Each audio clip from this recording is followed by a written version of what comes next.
Hi, and welcome to the JAR's Frequently Asked Questions audio support. The information included in this audio file is provided as a suggested method for implementing the JAR system that you learned at the Millionaire Mind Intensive and in the book Secrets of the Millionaire Mind: Mastering the Inner Game of Wealth, written by Harv Eker. Please remember that we are not qualified to provide professional investment or financial advice, and this information is provided as a guide only. In our experience, this system has shown to be an effective means of creating positive money management habits. However, it may not be suitable for everyone. Should you have any specific questions about your situation, please consult a qualified tax or investment advisor. Let's begin with some general questions. The first and most common question asked about the JARS program is, what are the JAR names and percentages? So let's go through that quickly. The first JAR is the FFA, or Financial Freedom Account, and that's set at 10%. The next JAR is the LTSS, or Long-Term Savings and Spending JAR. That's also set at 10%. Third on the list is your Education JAR at 10%. Fourth is the Play JAR at 10%. Fifth is the Give JAR, and that's set at 5 or 10%. And the sixth JAR is your Necessities JAR, and that is set at 50 or 55% based on your household needs. If at all possible, you should use these percentages. However, it may be that your necessities take up a greater percentage of your income than just 50 or 55%. If that is currently the case, make sure that you do cover all of your necessities first, and then split up the remaining money into 5 equal payments to each of the remaining JARs. The goal is to pick an amount that works for you and create the habit. Even if you have to start with $1 per month divided between 5 JARs, it is still important to create the habit and gradually increase it as your income allows. Another question we get asked a lot is, do we calculate the percentages based on gross income or based on net income?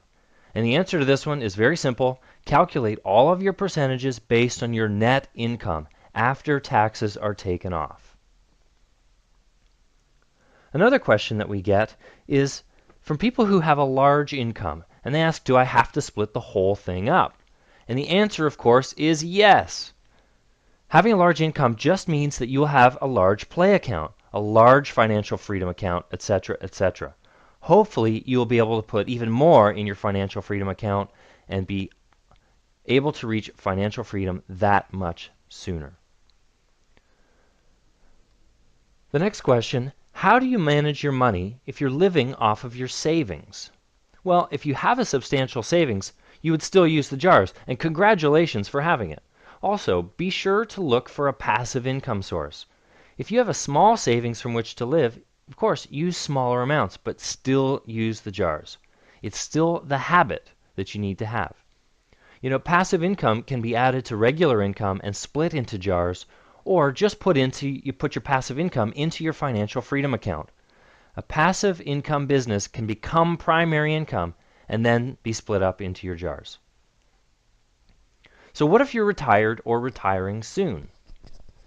If you have a retirement income, you should use the JARs in the exact same way as you normally would. Cover all of your necessities and then split the remaining amount between the other JARs. If you are not yet retired, the JARs will help prepare you for your retirement. So be sure to follow the system. Your financial freedom account is the golden goose that will provide you with golden eggs to live on in your retirement.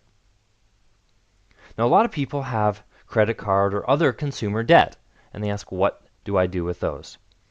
You have to pay off your credit card debt, but don't take that money from your financial freedom account. Divide up your income according to the percentages outlined previously. If you find your debt is high, possibly use one of your LTSS, or long-term savings and spendings, as a savings towards paying off your debt.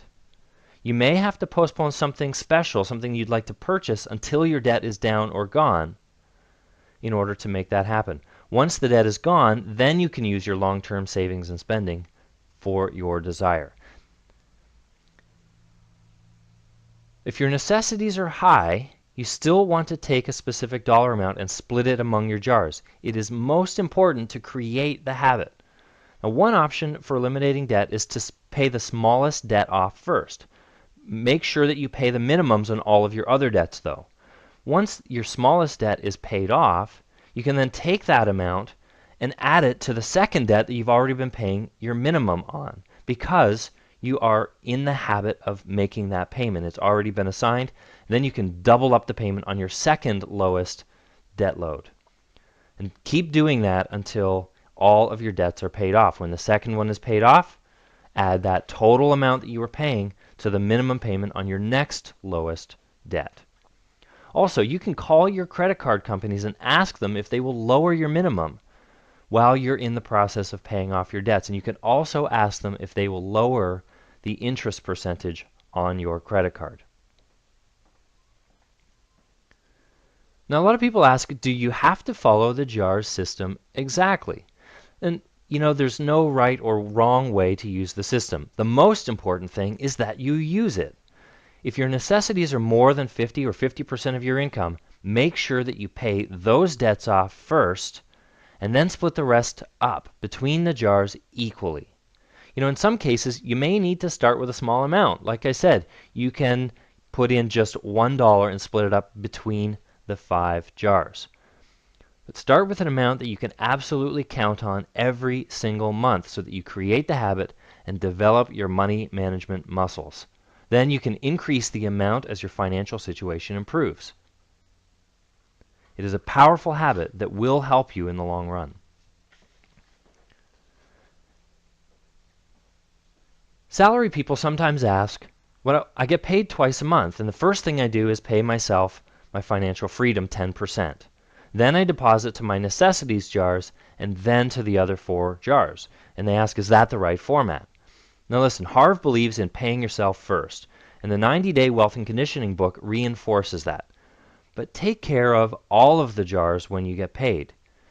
You could do equal percentages each of those 2 paychecks. So for example, you pay your financial freedom account and your long-term savings and spending from one paycheck, and then you're giving your education and your necessities from another paycheck. Or you could do it in any combination of those, or you could split up each paycheck and put some money into each of your accounts every time you get paid. Whatever you decide, just make sure that you do contribute to all of the jars every single month. Now, another thing here is internet banking allows you to name each of the accounts as you desire. So you can use the jar names for your online accounts. In many cases, you can also set auto payments, which is another mechanism for taking care of these payments into your savings funds on a habit basis. Some people currently aren't in a great financial situation and they don't have any income. And they ask, well, how do I use the jars? There is no excuse, and let me be very blunt about this, there is no excuse not to use the jar system, whether you use real jars or whether you use bank accounts. You can start with as little as $1 per month. If you're currently in debt, adding $1 per month will not hurt you in the long run. And the habit that you will gain, the positive money management habits that you will gain from managing your jars, even with $1 per month, will far, far outweigh any negative impact of that additional dollar in debt. And if you're worried about it, don't have that extra cup of coffee this week. Use that money and put it into your jars instead. Choose a consistent amount and divide that amount up every month.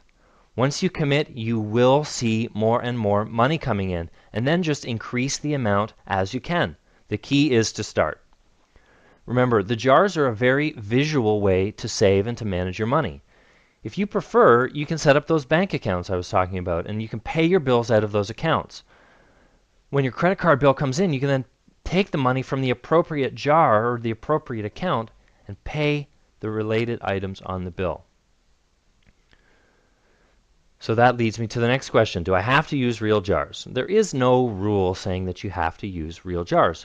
However, it is a very powerful visual reminder. Every time you walk into your kitchen or wherever room you have your jars being stored, you can literally see your money growing in the accounts that should be growing. Your financial freedom account, your long-term savings and spending account. It's a great boost of energy and enthusiasm when you see that long-term savings and spending jar getting fatter and fatter every month. You know you're getting closer to the thing that you want to purchase.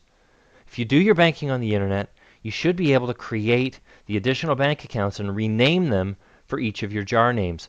But it's still a good idea to take those bank accounts books or bank account statements and put them in physical jars where you can actually see those numbers growing. There are some people out there who have a sporadic income and may go months and months on end without being paid and then get a large sum of money.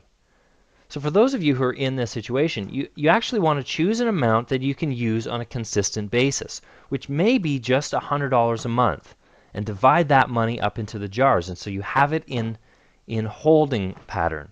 And each month you take that $100 or whatever the number is for you and divide it up and put it into the separate jars. That way you continue to maintain the monthly habit.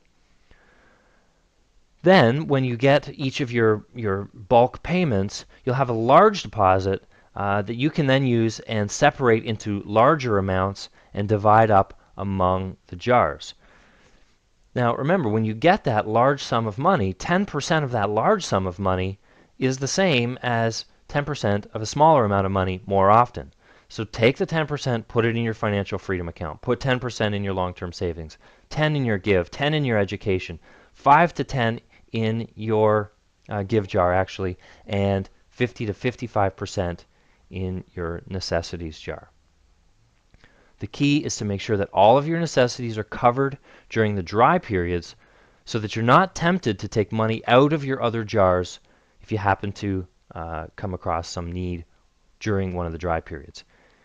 In a pinch, if you must take from one of your jars, never take from your financial freedom account. You do not want to kill the golden goose. Also, remember to put change, pocket change, in the financial freedom account on a daily basis. Adjust as you go. Keep the habit. Now, one of the things we've heard once or twice is, I've used the jars and now I'm broke. Well, if you're using the jars, you literally cannot be broke. There's money in them. So remember, there's no right or wrong way to use the jars. What works for one person may not work for you. The key is to start with what will work best for you. Be a good judge of what you can live on, and if you must, start with as little as $1 per month and divide that up. It's okay to start small. Commit to an amount that will work for you, and then go for it. Set the habit, keep the habit, and keep your commitment.